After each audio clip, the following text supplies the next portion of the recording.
Oke, saya akan membahas mengenai fungsi trigonometri, tetapi tidak melalui deret, eh, melalui perluasan dari fungsi trigonometri di real.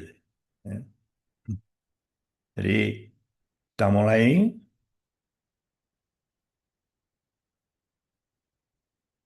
Nah, jadi sekali lagi kita akan mendefinisikan fungsi trigonometri kompleks, ya. Tetapi dengan syarat dia harus memenuhi seperti fungsi trigonometri real, yaitu apa? Pertama, turunan dari z, sin z itu haruslah cos, ya, dan turunan dari cos itu adalah min sin. Ya.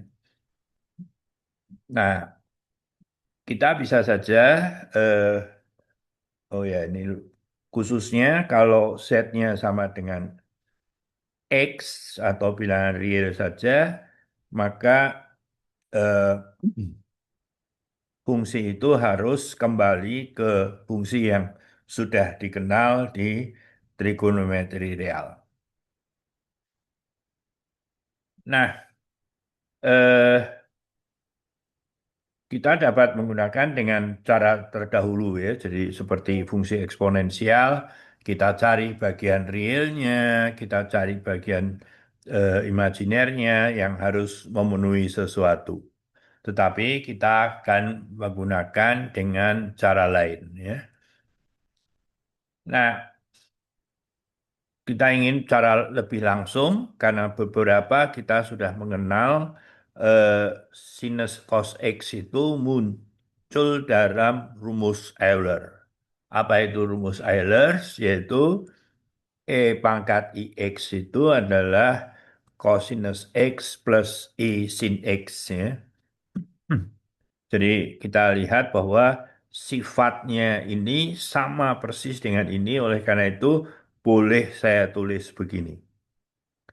Nah, kalau X-nya minus, ya kita tahu ini harusnya minus, tapi cosinus itu eh, fungsi genap. Ya. Jadi fungsi genap itu adalah fungsi yang bersifat seperti ini. Ya. Sedangkan sin itu adalah fungsi ganjil. Ya. Jadi dia bentuknya seperti ini. Oke. Nah,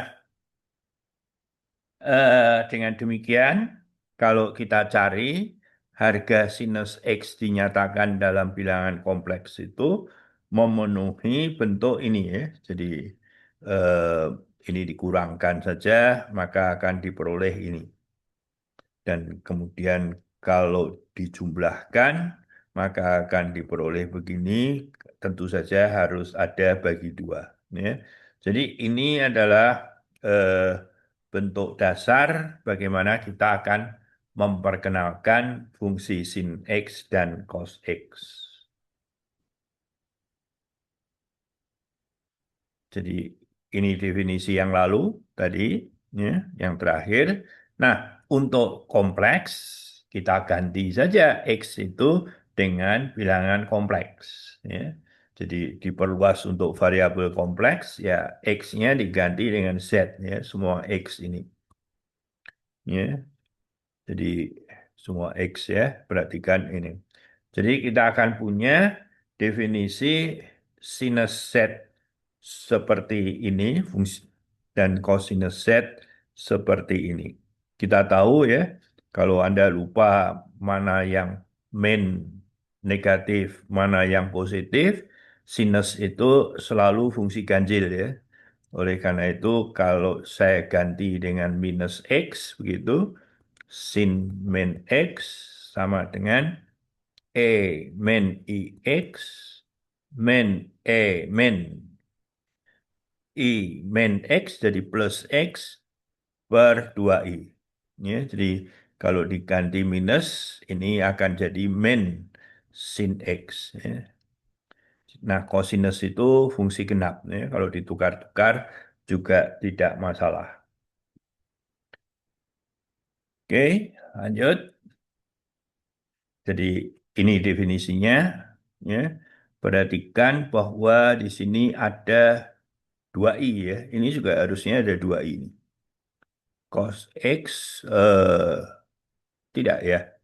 Maaf, balik sebentar. Oh ya, tidak ya. Tidak ada i-nya ya. Ya. Jadi, oke. Di sini tidak ada dua, tidak ada i-nya ya. Maaf, lupa. Oke.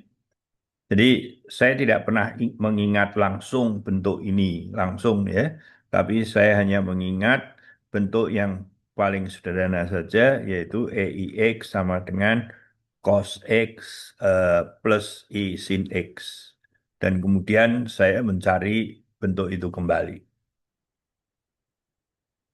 Nah, kita mencari turunan Z, sinus Z, ya. Jadi kalau diturunkan, ya EIZ diturunkan hasilnya IEIZ gitu. Sedangkan E min IZ kalau diturunkan ya min I E min IZ. Itu, oke. Turunannya juga hasilnya adalah eh, yang tadi dianggap sudah memenuhi. Oke. Nah, sekarang kita akan melihat bagian real dan imajinernya. Jadi kalau Z sama dengan ini, X plus IY biasa, ya, maka berdasarkan definisi adalah seperti itu. Ya. Dan kemudian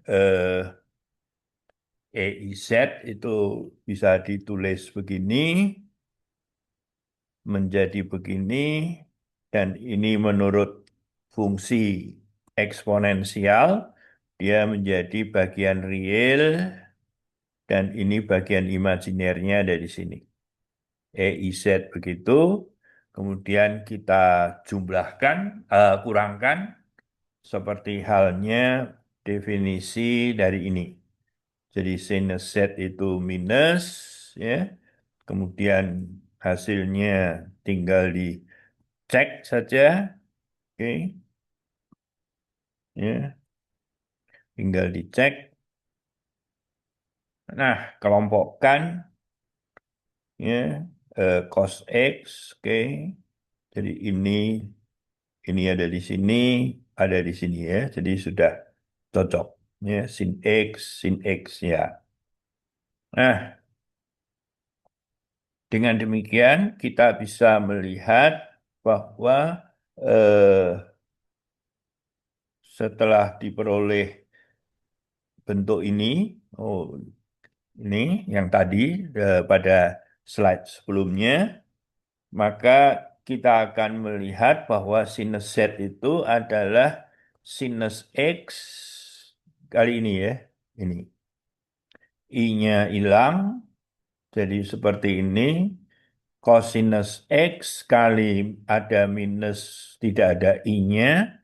Nah, kita harus ingat bahwa eh, fungsi yang seperti ini bagi dua itu adalah cosinus, hiperboliskus, dan sinus ya. Jadi kita tahu bahwa kalau sin cos itu memenuhi persamaan lingkaran, itu maka cosinus hiperboliskus itu memenuhi bentuk seperti ini ya satu ya.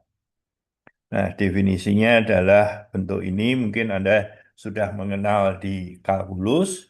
Dengan demikian hasilnya menjadi ya sin Z sin X cosinus hiperboliskus cos X sinus ini. Nah, bagian real dan imajinernya inilah bagian real. Ya, sin X cosinus hiperboliskus dan ini bagian imajinernya. Oke. Ya, eh, nanti kita akan melihat bagaimana cara mengingat eh, rumus-rumus ini.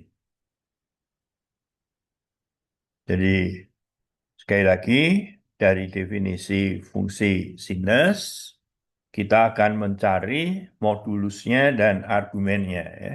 Dan kita tadi sudah melihat bagian real maupun bagian imajinernya. Yaitu apa? Bentuknya seperti ini. Jadi kalau Anda tahu fungsi trigonometri real itu adalah sin alfa plus beta itu adalah sin alfa cos beta plus cos alfa sin beta. Jadi persis ya, alfanya adalah X, betanya adalah IY.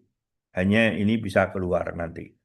Oke, kurang lebih nanti kita akan melihat kembali. Nah, jadi kalau set seperti ini, maka modulusnya itu tinggal bagian real kuadrat dan bagian imajiner kuadrat ya, modulus kuadrat. Eh, ya, kita tidak perlu mengingat ini ya, cukup tahu sampai di sini saja. Ini nanti. Tapi ini pun eh, kita perlu melihat kembali. Ya, ini kalau mau mencari lebih lanjut, eh, sinus kuadrat X kosinus kuadrat hiperboliskus Y itu bisa diganti begitu. Ya, dan kosinus kuadrat X bisa diganti ini. Jadi ini bentuk yang bagus sekali ya. Sin, sin, sin. Tetapi untuk kosinusnya tidak, tidak, tidak sebagus ini. Nah, ini kosinusnya sayang cos, cos, cos, tapi ada minus satu di sini. Ya. Oke, saya kira tidak perlu dihafal. Ya. Nah, jadi sekarang saya ingin memperkenalkan mengenai fungsi hiperbolik ya pada video berikutnya lagi.